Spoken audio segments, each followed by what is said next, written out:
Synod, we now come to item 14 on Order Paper 3, the Archbishops Council's Annual Report. You will need GS 2040 for this item. I would like to introduce Mrs. Mary Chapman and Mr. Philip Fletcher, who will make the presentation. They will speak for up to 20 minutes. I'd like to point out that the Business Committee has decided under Standing Order 107(3) in brackets that this presentation should not include an opportunity for asking questions. Okay.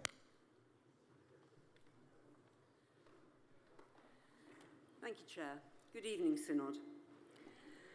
I'm hoping that Philip and I might be something of the aperitif or appetizer to the main meal of this evening's business, which is, of course, the consideration of the Council's budget for 2017.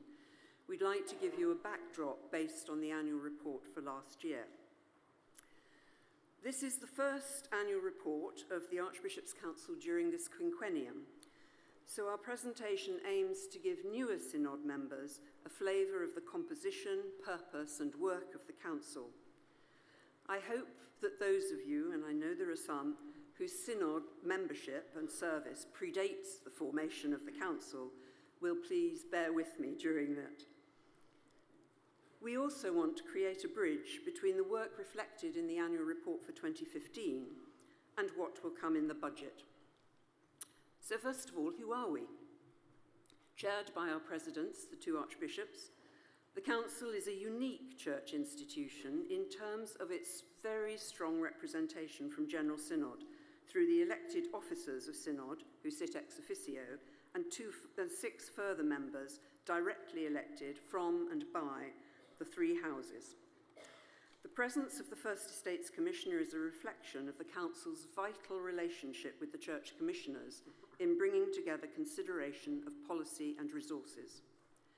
Completing the team are the 6 appointed members, selected, as Archbishop Sentamu said yesterday, to bring the greatest possible diversity of experience, skills and perspectives. While we are all trustees for the Council, and therefore not representatives, there is no doubt that we hear the voice of the Church of England through the Synod members. The Council was born following a major report on the theme of working as one body, and from that came the statutory object expressed in the National Institution measure which established the Council.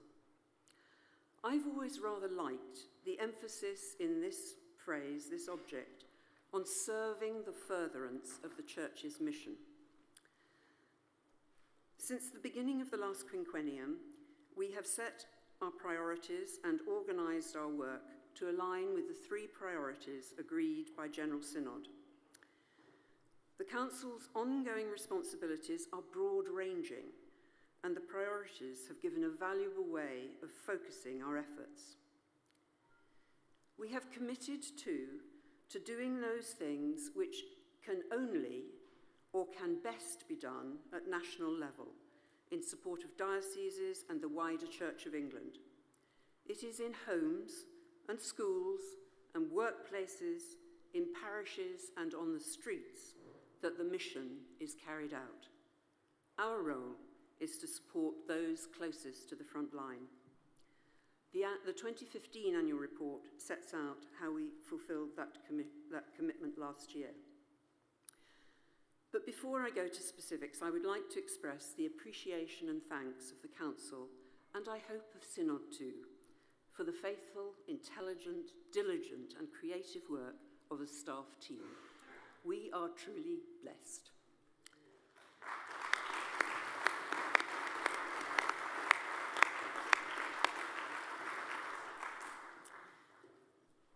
As I said, the Council's responsibilities are broad-ranging. Renewal and reform has been the leitmotif for important programmes of work based on the three priorities of the quinquennium. Last year might be described as one of coordination, consultation and communication. The linkages between the various task groups were made more evident. Members of council and staff attended meetings of diocesan synods, bishops' councils, theological educational institutions and finance forums to consult widely across the church and to listen to ideas which have helped to reshape the programmes. Synod has debated and agreed new programmes, new funding arrangements and legislative changes. As we now move towards implementation, the need for a shared vision and narrative to guide further work was imperative, and Synod has debated that today. Increasingly, the Council asks itself the question, how will this piece of work contribute to renewal and reform? Or put in another way, how will this contribute to building God's kingdom? Interwoven with the desire for renewal is the searching question of how we can best develop a culture and practice that promotes the safety and well-being of all in all the church communities. During 2015, the National Safeguarding Team was established to work closely with dioceses to establish a whole church approach to safeguarding.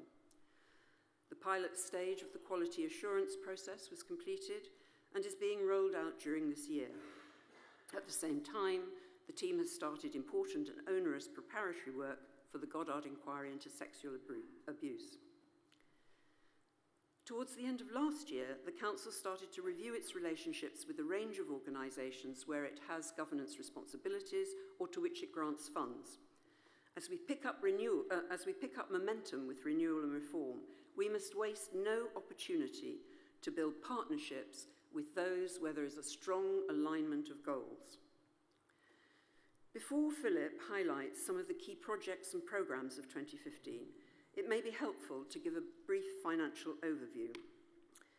In terms of funding, you can see here that the two main income streams are the funds made available by the Church Commissioners, which are distributed to dioceses, and the funds that come through the diocesan apportionment, about which John Spence will speak in much more detail.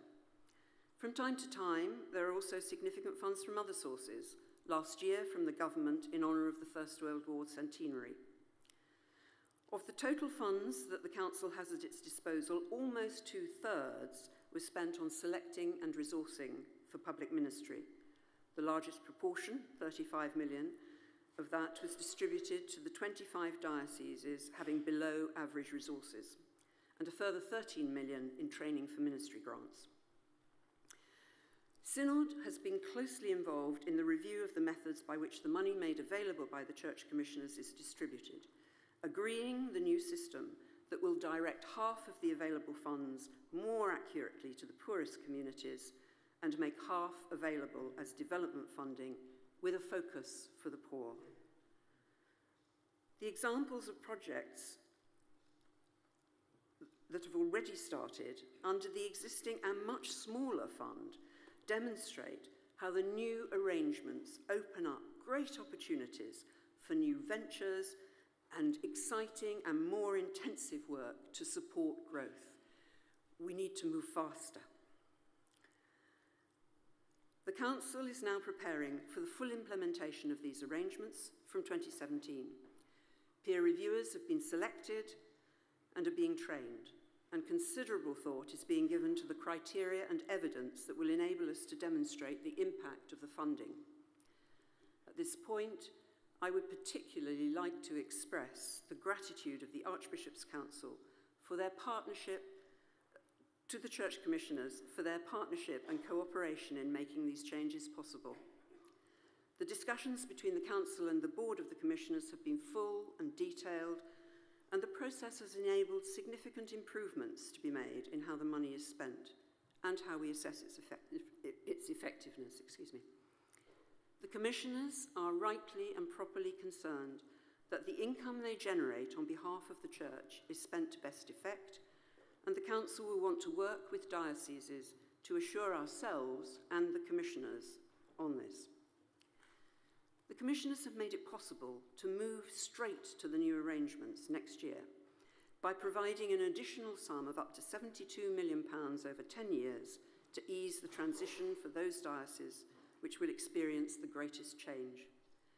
This is excellent news, and we are very grateful to them for making the sum available. Now I'd like to pass the baton to Philip.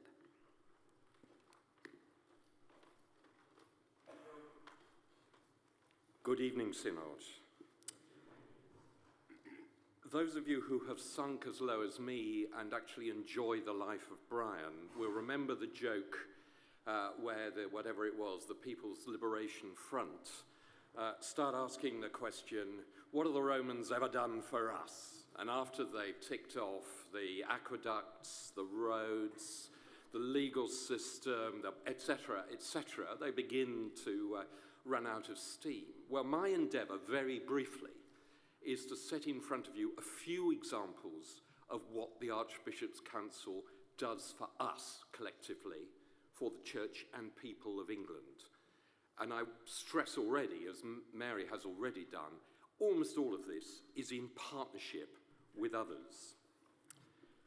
So the first example, you'll find more on all of these in the annual report. The First World War Centenary Cathedrals Repair Fund, 40 million over a 4-year period, thanks here to partnerships with the government itself, which has provided the resource, to the Church Buildings Council, the Cathedrals Fabric Commission, which ensures that it's all properly allocated, properly spent, and to the individual cathedral, and if we extended this to the Church Roof Fund, parish authorities, that make sure that we're actually gaining advantage and putting our heritage in good condition. Next set of examples, 2 on this one, both related to the common good.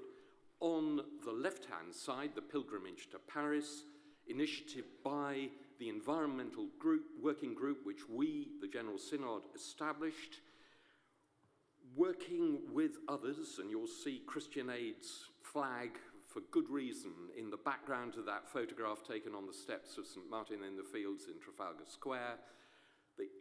The setting off of the pilgrimage to Paris, a faith pilgrimage, not just the C of E, with Roman Catholics and others, to emphasise to governments gathering in Paris just how vital that climate change agreement was. And I've heard many people say it's the faith element that really brought home to governments how important this was. Right-hand side, and we all know this is the initiative of Archbishop Justin and his task group on responsible credit and savings. One of the outcomes of that initiative, the Church's Mutual Credit Union, started last year with the Methodist Church. Today, the URC came in the autumn, the Roman Catholics will be in. So that's very much an ecumenical initiative to ensure that we all take management of money seriously. And I could add the Church's Credit Champions Network and Savings Club programs in schools. Learn to manage money when you're still at primary school. That's when it really gets through. Next one, the occasional offices. Hallowed by tradition, that title hardly sets the blood racing. The Church, through the occasional offices, has 500,000 contacts a week with the people of England. It's one of our big links with the 18 to 45 age group. I don't really need to say this to vicars present, but we've used one-off legacy money to help those vicars and other ministers in the vital role of providing first-class services to the people of England with minimal administrative hassle. If in doubt, 3 new websites, weddings, funerals, christenings, which is the word that everybody except us tends to use for baptisms, or what they think of as baptisms. Production of really good materials, some of that's available for anyone who wants it, and also some sound research showing what really hits the button with the people we're talking to when it comes to those occasional offices.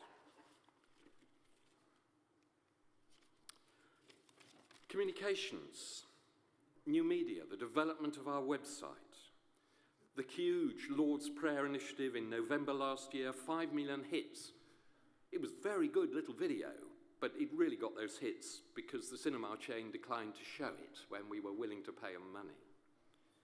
The Just Pray website, backed by the All Churches Trust. The blogs, the podcasts, the 50 new videos that have appeared, the new website to come. There's a lot still to come around this. Now, ministry and vocation, at the heart of the Archbishops' Council's work. I won't spoil it because that will be a big feature of the budget debate to come. But I want to give a couple of examples of what we're trying to develop. The C of E Ministerial Experience Scheme to give 18 to 29-year-olds a real experience of what it's like to be a priest in the Church of England when they're thinking around vocation, no commitment. And it's not just ordination, though I thought I'd include that lovely photograph from Newcastle.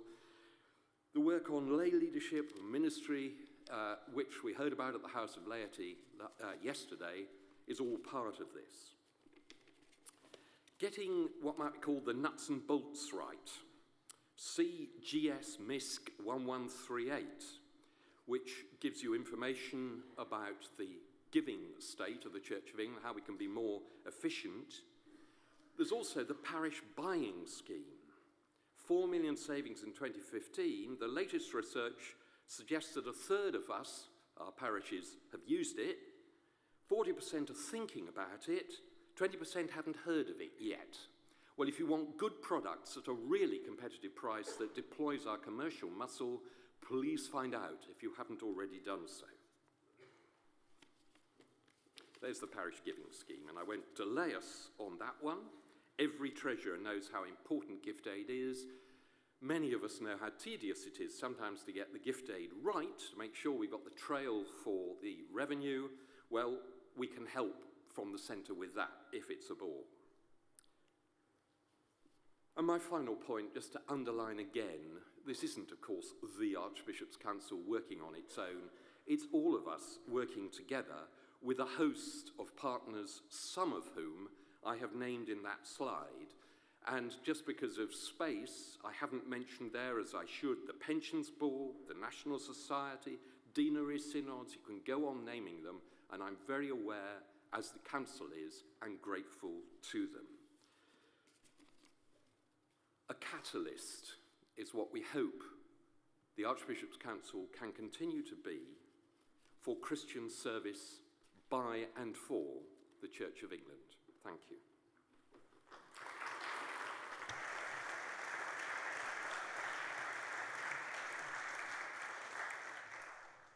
Thank you, Mrs. Chapman and Mr. Fletcher. That brings us to the end of this item of business.